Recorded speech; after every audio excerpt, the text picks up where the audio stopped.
Is this thing on? Hi. Hello? Is this thing on? Hi, is this thing on? Is this thing on? Is this thing on? Hi, is this thing on? Are we open?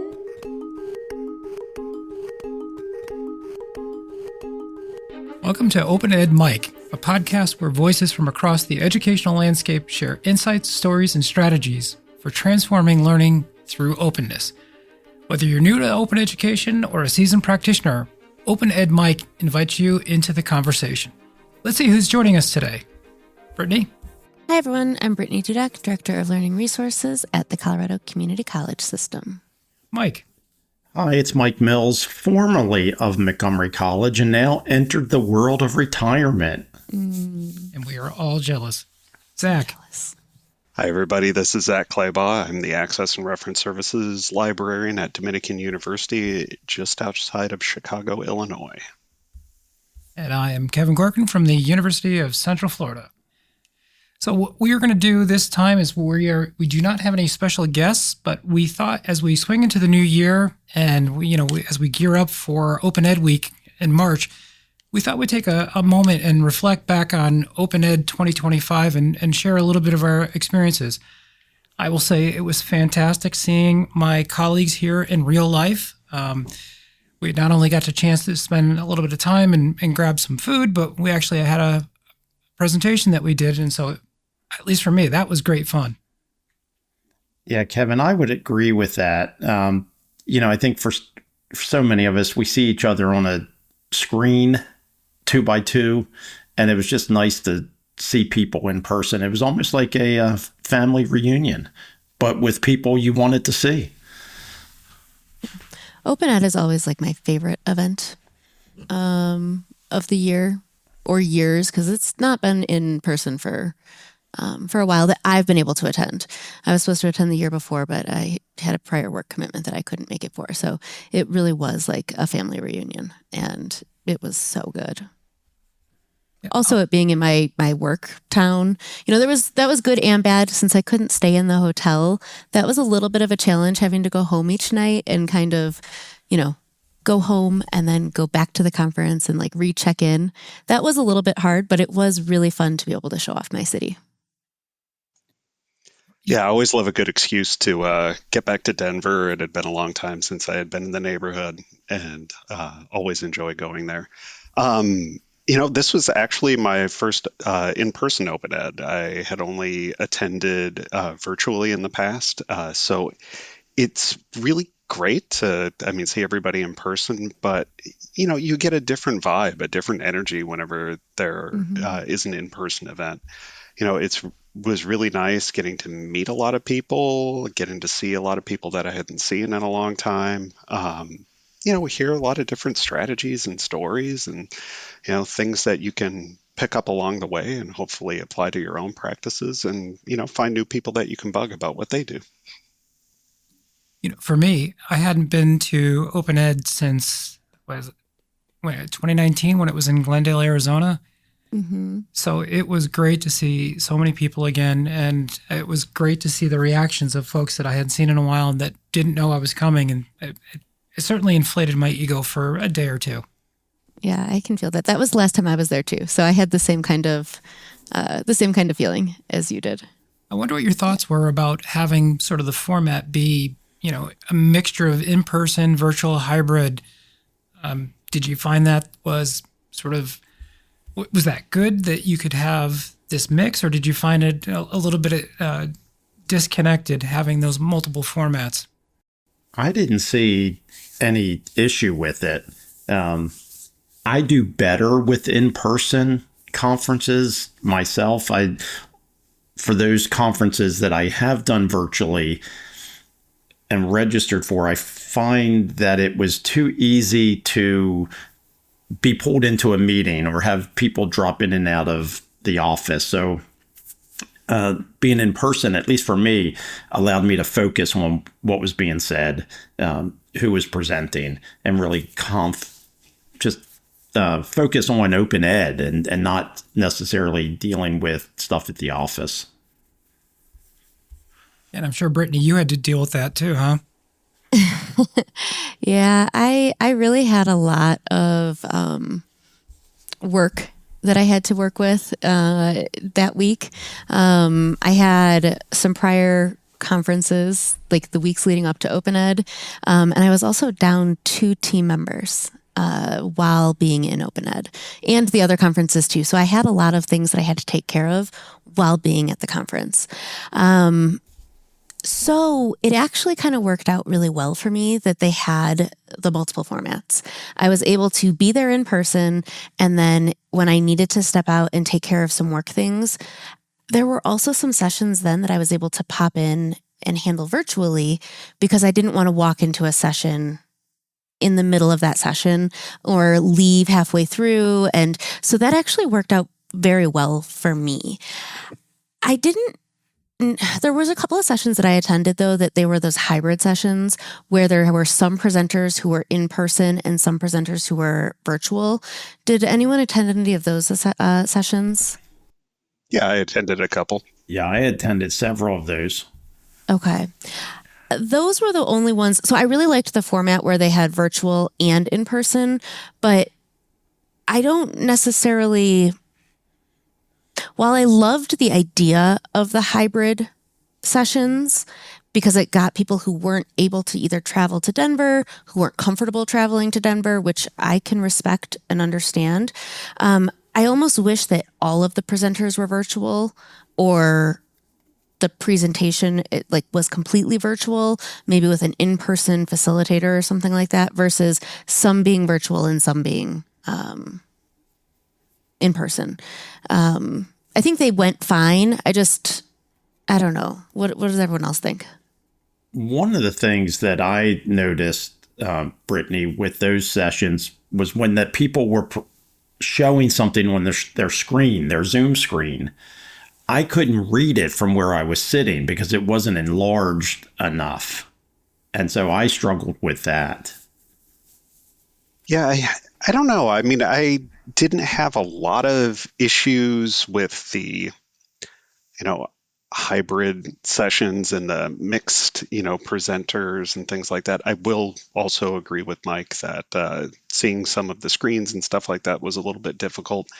I know from attending different conferences in the past, being on the other side of a hybrid situation, attending virtually hybrid sessions, I've always found that to be a little bit difficult. One thing I will say that was really impressive about this particular conference was that there weren't many technical issues that I saw, which I think speaks to how well organized they were in putting together, hybrid sessions that didn't run into major technical difficulties, which I think is a real achievement. Agreed. It's not often that you get hybrid sessions that run without a blip. So Kudos to Nicole Allen and Anna Kameni and the rest of the Spark team for putting together a good show. I'm curious. We all have sort of different interests, even though we intersect within this podcast and in our presentations, but based on going to the sessions you did you see any overarching themes for the week for you? I mean, AI has taken over every single conference. I think it is incorporated into every session of every topic, even if it's not the point, whether it's a conference or, just a meeting. So I thought that was kind of at the forefront for me for a lot of those sessions, which is understandable. And I think it's relevant with Open Ed. yeah, I think along with AI, I mean, really being the flavor of conferences across the board these days, I think the thing that I really enjoyed was that there were a number of sessions that were focused in on how do you tell your story? What are the metrics? How do you display it? What are the things that you're looking at beyond just affordability to speak to multiple audiences? And I thought it was really nice seeing a number of sessions that focused around stuff like that. And that might have just been how I picked sessions, but there seemed to be a pretty consistent theme throughout the days that people were really pushing to present avenues to show your impact that stretched beyond what's, like I mentioned, the the typical narrative of affordability. Zach, I appreciate that.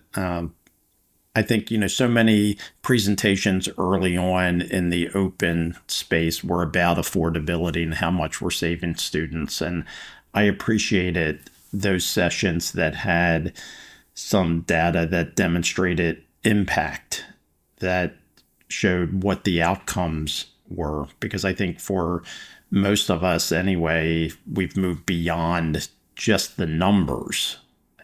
Certainly from an affordability standpoint, that really impacts students. But to continue to sell open, it has to move beyond that affordability issue. And I think a lot of the sessions, at least those that I attended, did that. And one other trend that I would say I recognized was, the sense of belonging and community. And then as an offshoot of that, because of the federal law change that's coming up, a lot of conversation around accessibility, digital accessibility, and how do we ensure that open materials are meeting standards. Yeah, that was a hot topic for sure. And Kevin, I think that's going to continue to be a big topic as the conversation moves forward on open. Is just how do we make sure that the materials that we're using, that faculty are opting in for their class, are accessible to students? Yeah, and just to jump on the federal government side of it again, I think a lot of the changes coming through the Department of Education and a lot of the, I think existing uncertainty in aspects of the higher education space, you could see that was something that was, a part of some of the sessions, but really part of the overall discussion amongst people. And that included the accessibility things, but again, also included a lot of the, massive changes and interruptions to funding and things like that have occurred. I had some impromptu conversations, but I'm fairly confident in what OpenStax is producing and the vetting process that the Open Textbook Library does. And, I know that in the past, Lumen has done a good job of vetting their materials, but I do think the community as a whole needs to have some standards, and whether it's a local run grant at an institution, a statewide one, or something that HP or a Hewlett Foundation is funding, there should be clear metrics around making sure that the end product is accessible. I think one of the things that I was hearing a lot of is just concern about people not understanding what, one, the federal law is going to require, but two, where's the manpower coming from to make sure that all of this content is accessible? I think that's a big issue for a lot of institutions, and I heard a lot of that kind of conversation when we were in Denver. Well, the resources in general for making something accessible, right? I mean, even if you have the time, you may not have the tools. You may not have the space to store something or make it available. You may not have the knowledge, which is also something that has to be dealt with. It's just the resources to make something accessible is daunting, especially if it needs to be remediated. If it's starting from scratch, that's one thing. But yeah, I think that accessibility in general is just such a large conversation, and the repercussions make it something that people are just kind of afraid to tackle. Yeah, I think just the overall resources from the federal government that are going to be utilized to, oversee the accessibility side of it. But then I think also just the lack of personnel at under-resourced institutions, not having the expertise, not having the people available with the time to go through and assist folks with, really, like Brittany said, having to go through existing open educational resources and,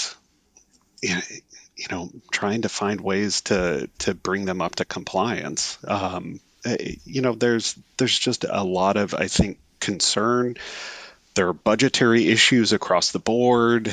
This, could potentially lead to, the need for a large investment in infrastructure to build, more accessible pathways to materials. So, I think there's just a lot of uncertainty and concern, and particularly whenever you take into account that not everybody has, the resources that some of the larger institutions do and some of the more well-funded institutions.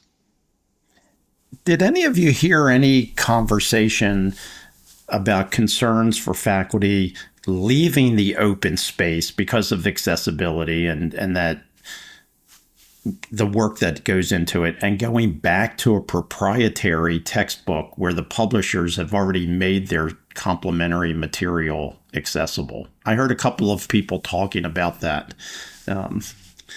And I just hope that doesn't derail the work that has been done. We are having those issues and conversations that's being brought up because Colorado has a law in place already about accessibility, and so which is similar to the one that's going to take effect. So, we have that discussion with our instructors and our faculty about the requirements that we have and what we need to happen with our course materials, and what resources need to be in place if we are going to adopt OER. So yeah, that is something that we struggle with. And, it's a real conversation that we have. We have to have, understanding about the resources that need to be in place, and the time it takes to remediate or to start from scratch. Yeah, Brittany mentioned earlier before is that AI was one of the prevailing themes for the conference. And I know that most of the focus in the conversation is about using AI to create content, especially since there's a sort of a zero license to it. But I do think that there's an opportunity to use AI to do accessibility reviews and remediation. And perhaps that's what we have to focus for those folks is saying, hey, look, if you're really that scared, let's build a bot or some kind of agent that can help you assess on adoption. And if it has issues, let's help you remediate it. Anybody know if anything like that is in development anywhere? Well, I can say that UCF is in the process of creating an OER discovery bot, but it does not actually have the accessibility review built into it, but we do have a separate effort with that. So inspiration. I'm going to see if we can merge the two and make Reese's peanut butter cups. It would be an interesting opportunity to upload a presentation, a PowerPoint, for example, into one of these AI tools, and then upload the new federal guidelines and ask the AI tool to cross-reference the presentation with the guidelines and make recommendations on accessibility. There are a handful of tools out there that are at a lesser level doing some AI-generated pieces. Like Arizona State University has this great tool that's freely available that allows you to take complex images and it'll create alt text and description files. But I think we should challenge the community to start building tools for the benefit of all. I love that call. Because the only tools that I'm really, using are proprietary tools from vendors. So I love the idea of a call to action for some openly licensed tools or some freely available tools, for the good of the cause. I think that's an amazing idea. Imagine the crowd that would attend that session at an open ed conference. All right, listeners, you heard it here. Next to Open Ed, this group will be presenting. No, I'm not making that. I'm not making that promise. That's a big promise. Don't do that to us, Kevin. Well, thinking about this session and the next one, I was wondering if we could talk a little bit about what the session was for you that week. And no, we cannot say the session that we did as panelists was the Ah. session, although it was, but beyond that one, what was the one that stood out for you? So my favorite session of the week was actually the Doers pre-conference session on workforce. The name of it was Horizon in Workforce Development and OER, or sorry, Intersections on the Horizon in Workforce Development and OER. I work in community colleges, so really community colleges and higher ed and workforce development go hand in hand. And OER is really kind of entering in that space. So that workshop was just so hands-on, and the tools that we walked away with were really just amazing. And I don't know if anyone saw yesterday, which would be the 10th of December, which is when we're recording. We're recording the 11th, but on the 10th of December, an executive order came out from the governor of Colorado talking about merging the Colorado Department of Higher Ed in the Department of Labor into a new Colorado Department of Workforce and Higher Education. And so, given the massive support for open education from Colorado's governor and the Colorado legislature, they just chose to fund the next year of OER grants, which comes through the Colorado Department of Higher Ed, with, I believe, $1 million. So, I'm just really interested to see how OER and higher ed and workforce kind of continues to intersect, to borrow from Doers, moving forward. And I really think that session gave me some practical ideas to take forward as I want to continue investigating. Especially with the emergence of Workforce Pell. Exactly. Mike or Zach, anything that stood out to either of you? Yeah, actually, one of the sessions that I enjoyed the most was I think it was the first one I went to for the conference, and that was a panel, and Steele from Pressbooks was moderating it. So it's what difference does it make measuring and communicating the impact of OER initiatives?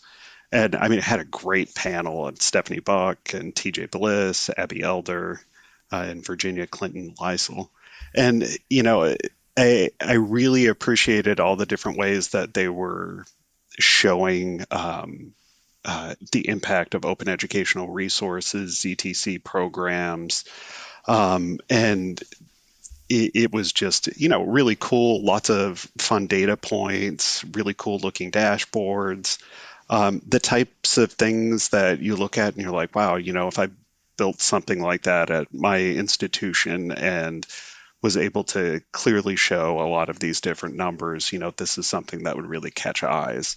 I think, one of the other things that I thought was really interesting was, the proposed new framework for open educational resources. So the SCOPE method, which is looking at things like social justice, costs, outcomes, perception, and engagement.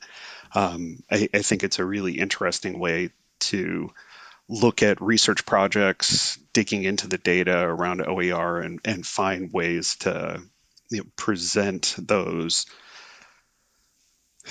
results in a way that can speak to a lot of different audiences. And I think that's something that, I know I talked about this at the beginning, as a consistent theme that I saw across the different sessions. But this is something that I think is a really interesting way to tell the story, tell the story of open educational resources at your institution and do it in a structured way that can speak to a wide variety of audiences.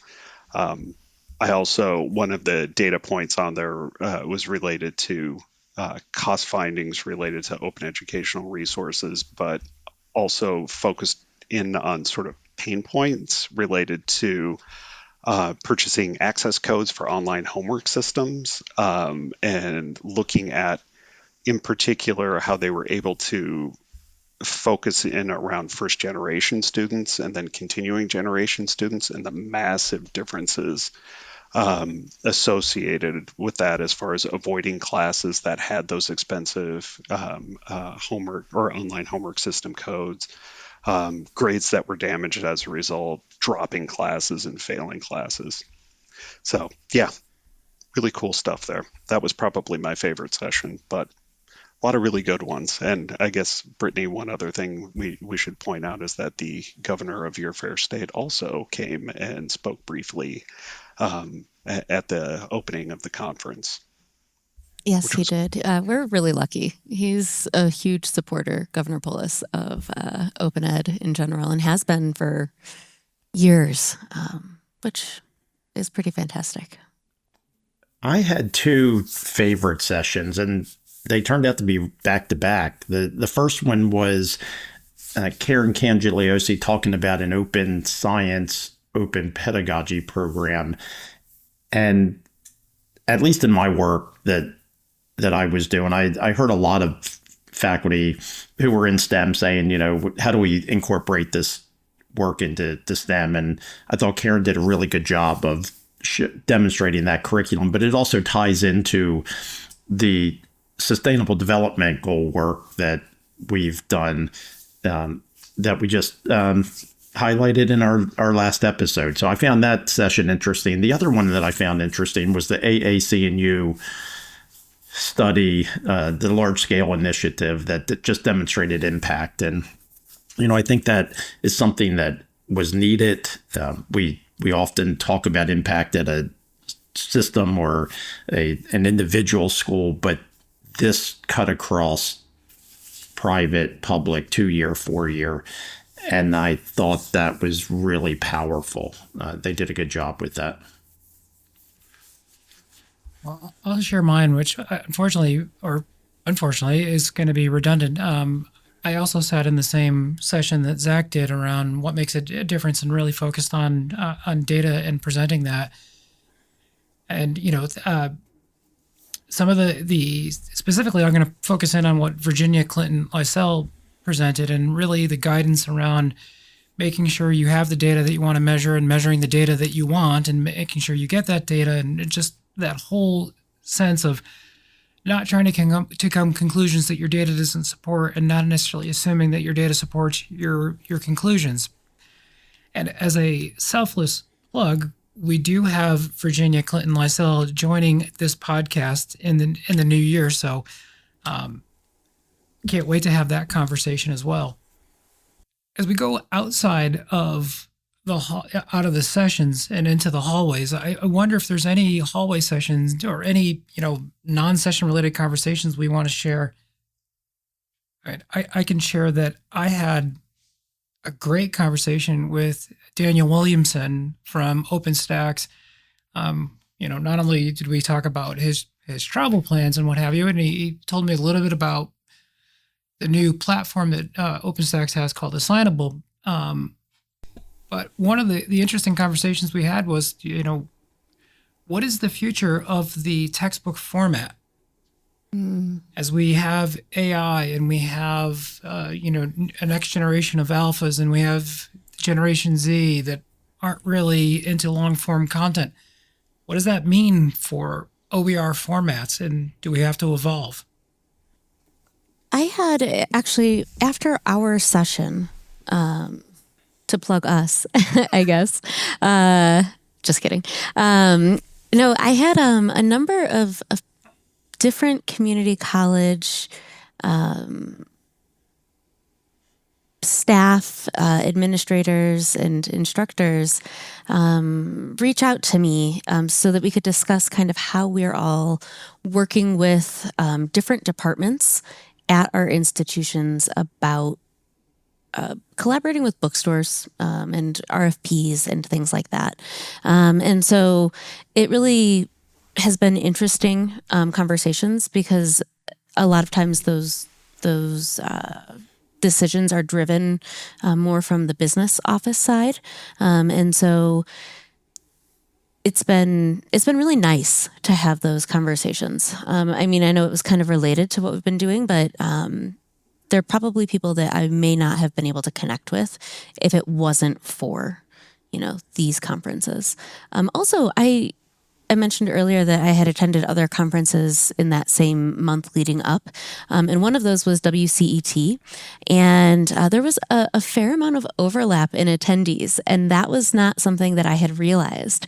And so it was very nice and very, honestly, a little exciting to see the overlap in the attendees from WCET to Open Ed, and to realize that there's maybe a little bit more in common than I had realized. So I'm planning on tapping into that a little bit too.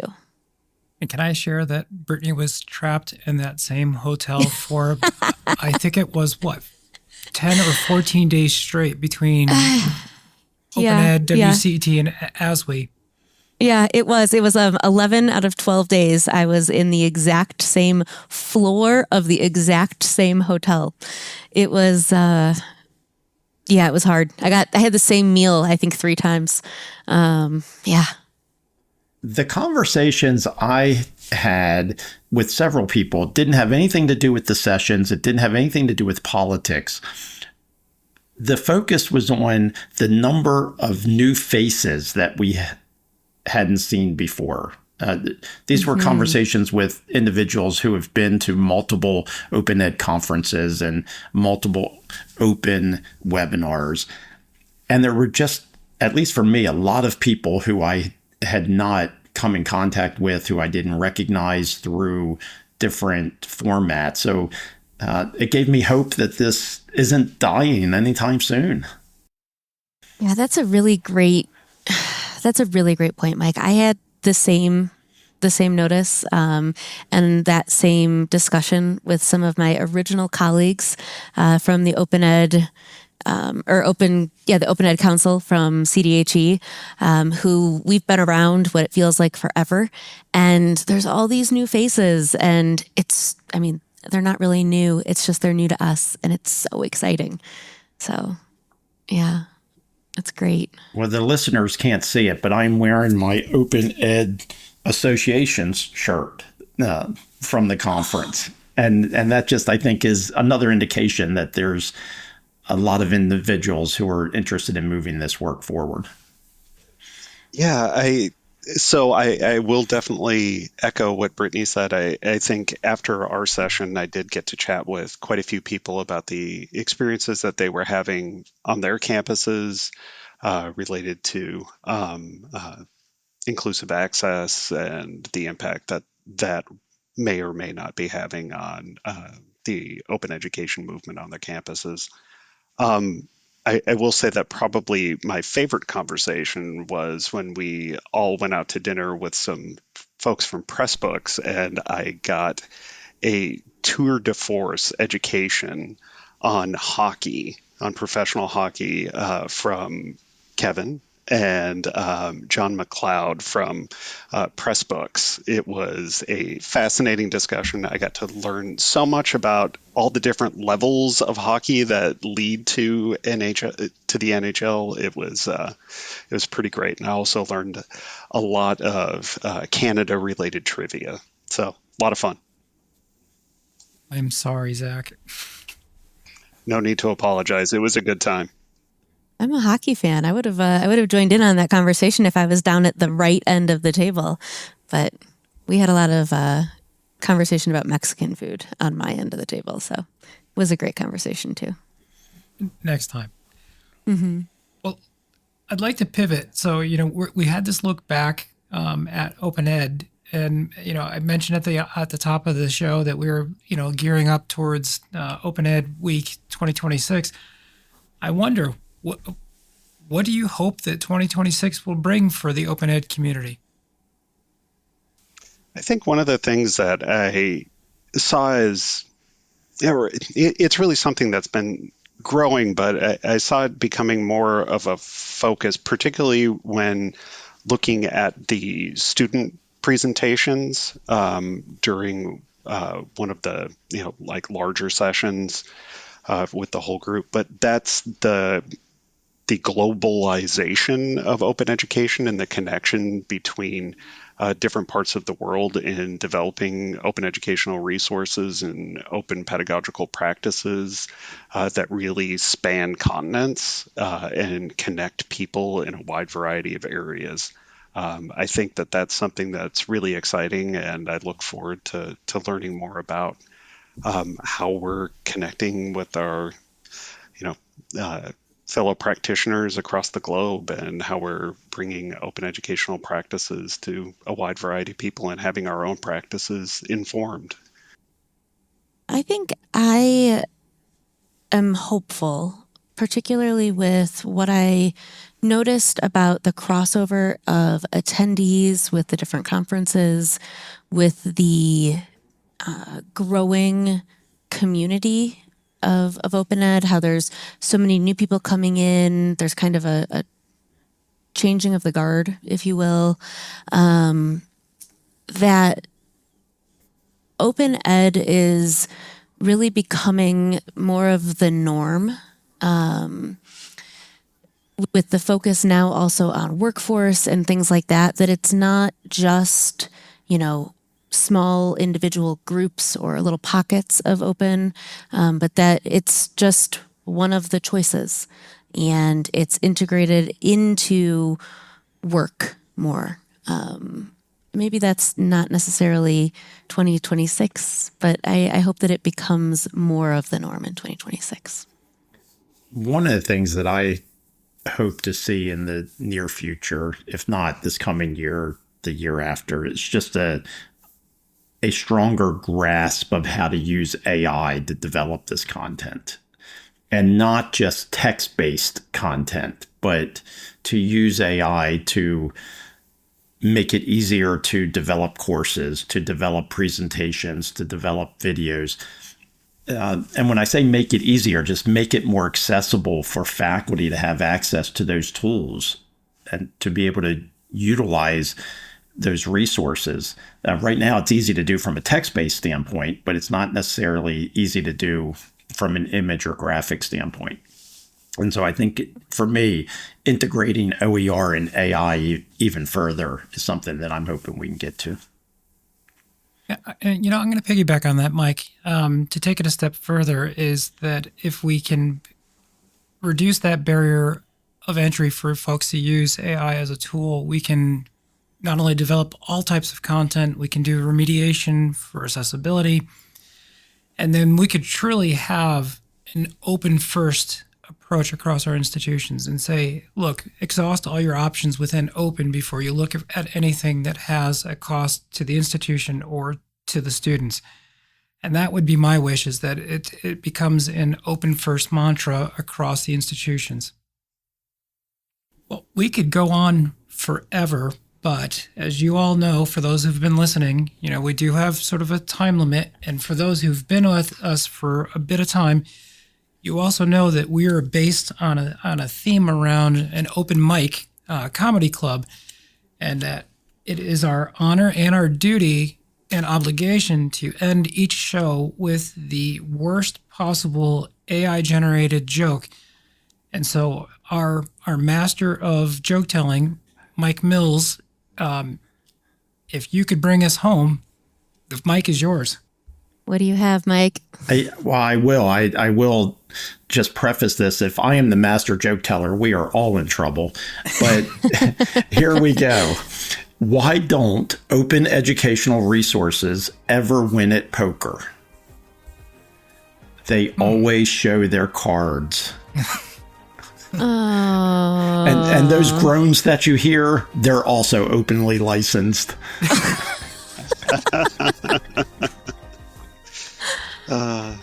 Mike. All right. Well, and with that, the mic is closed. Thank you, everyone. Take care.